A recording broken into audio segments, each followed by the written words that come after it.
Hello everybody and welcome to another mystery box function challenge. In the purple box there is some mystery math and your challenge is to figure out what it is. Because today is Friday, that math is going to be particularly challenging. If you'd like to try this out on your own, use the link in the description, and when you've got an idea, come on back and see if we get the same thing. All right, let's start with a 0. Okay, so 0 gives us 1. How about 1?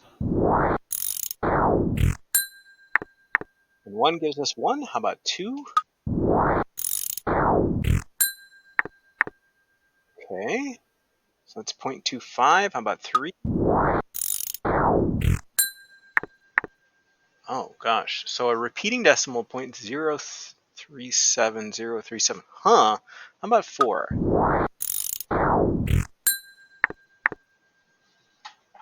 So 0.0039065. So these are very small fractions, and it looks like it's getting closer and closer to the x-axis there. So I'm thinking it's approaching that as an asymptote. Let's do some negative values. So -1.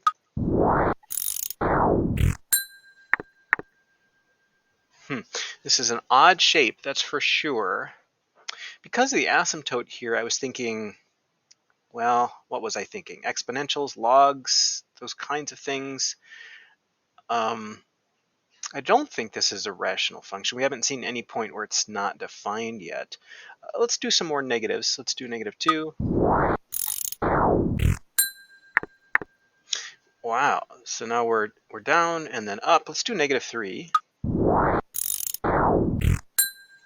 And we're way down, so it's doing weird stuff over on the left. Let's do some fractional values close to 0. So let's do 1/2 and -1/2. Oh, now that's a number I recognize, that non-repeating decimal. That is the square root of 2. So I am starting to think exponential here. That is just a strange looking graph though. Let's put in -1/2.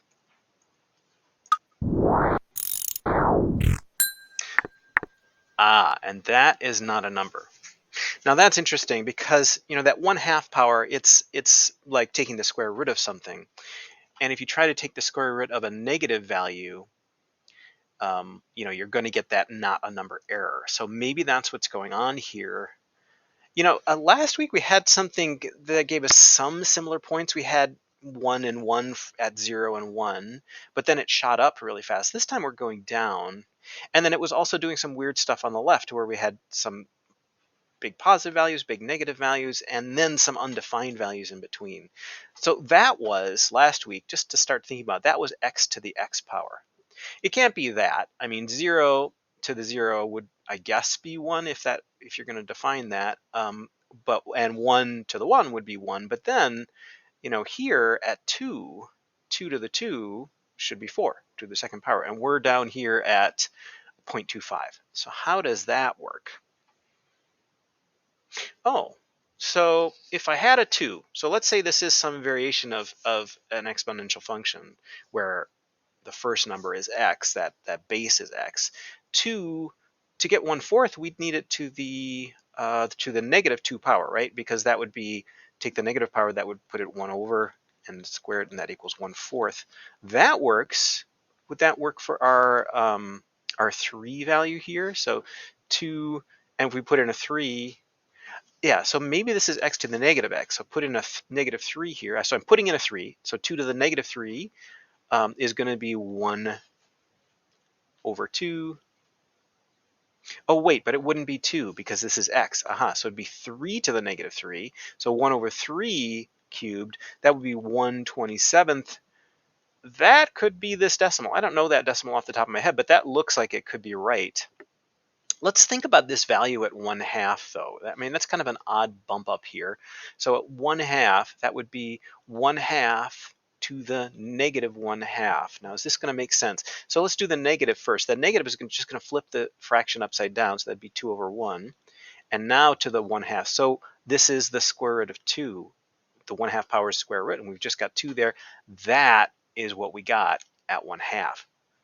That looks promising. So I think the reason we're getting some undefined values over in the negatives is because you can't take the square root or any even root of a negative number. And so that's why we're going to get a combination of defined and undefined values. But this seems to be working out with the rest of the things we've got here. So I think we probably have x to the negative x. And let's take a look at this. Yeah, there it is, x to the negative x. Last time x to the x, it wouldn't graph on the left side of the graph. I doubt it will this time either, because it's not a continuous function. It's just this collection of points and lots of undefined values. But here on the right is the graph of x to the negative x. Kind of get this little bump up between 0 and 1, and then it just approaches that x-axis as we go further and further out to the right. Well, how did that go for you? Did you have an idea that this was exponential? Let me know. Thanks, everybody.